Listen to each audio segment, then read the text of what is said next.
Hello guys, and thank you for watching this week. I am here in this really cool underground car park that is full of JDM legends. And when I say legends, I don't mean like a Nissan Micra. These are genuinely cool Japanese cars. And as you know, if you watch me regularly, I'm not a massive Jap car man, except for now. And now I'm surrounded by them and they are starting to grow on me. But nonetheless, I bought one. I've bought a car right out of here and I'm looking at it now and I can't wait to show you. It's lovely. It's been here for a few months, I'd say. There are some in here that I'll show you later that have been here for quite a lot longer than that. But here is my first Jap car and my first V8, this Lexus LS400. I have been after one of these for quite some time and friends have been saying you need to get one, you need to get one. And I was really holding off for this sort of facelifted style. This LS400 is from 1999 and it's not in bad condition. This sort of champagne colour fades and it goes silver from what I'm told, depending on where in the sun it's parked, and apparently they all do it, but I believe that's its original colour. And of course I like that because it's an old man colour scheme. It's got the champagne and the brown, and that's very much my style at the moment. However, this Lexus is hiding a little bit of some ugliness, which I'm going to show you now, which is just in there. Can you see that? That is expanding foam. Now, this car has got a little bit of rust in the arches up here. It's nothing major. The holes aren't too big. That's probably the biggest one. So why you'd fill it with expanding foam rather than fix it is beyond me. Look down there, there's more of it there. It's just completely inexcusable. I absolutely hate that so much. Fuck off. Unfortunately, the khaki repair job is not limited to just that side because they've also done it on here as well. Now, as you'll see from my other videos, I am only just starting to learn how to weld, but I reckon I could have a go at that. That's just going to be quite a simple thing. So my lovely Lexus has been sitting here for about 6 months now, but it's got a bit of a flat tire and it needs a bit of a wash, but I'm not so bothered about that.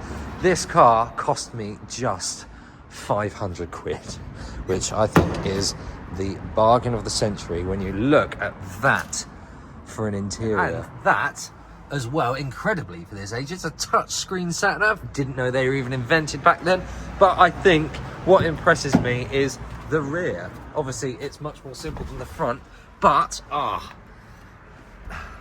but this is the comfiest back of a car I think I've ever sat in. All the leather is really tactile and everything's comfy, and you've got heated rear seats. And again, this is, you know, it's a car from 1999. It would have been an expensive car, but from what I'm told, this is one of the best engines ever made. This is one of the best cars ever made. This is Toyota's answer to a Mercedes, and they have well and truly beaten the Mercedes on this. Just sitting in it, haven't even started it, haven't even driven it, and I can already tell you, yeah, this is quite a lot better than a Merc. I will usually buy cars for Road to Rust and I'll go, that will make a good video. I'll have that, save it and sell it. But with this, I honestly think I might keep it. Mind you, I don't yet know the running costs, so we'll soon find out. Okay, let's go start it up. The guy that I bought it from put the battery back on it this morning, which means I should be able to just fire her straight up. So let's go and hear what that V8 sounds like. Excuse me if you are familiar with Japanese cars while I just fawn over these details. Look at this. You have an electric button for the seatbelt height adjuster. But it's funny because it doesn't feel like it's over-engineering. But anyway, enough about me blabbering on. Let's start it up. Ooh, get the wipers off. Look at that. Look at the mileage, 66,000 miles. Oh, right, okay. This is going to be nice, isn't it? I'm going to enjoy this.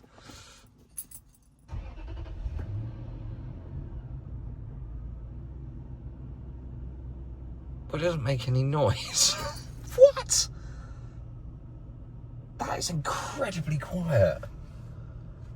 That is really... I know you shouldn't rev them cold, but...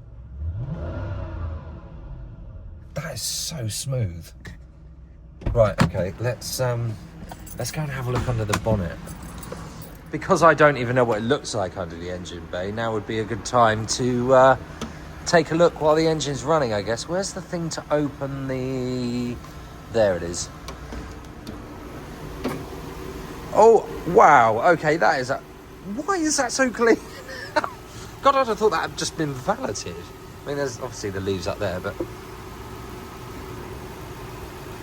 That is... That does not move at all.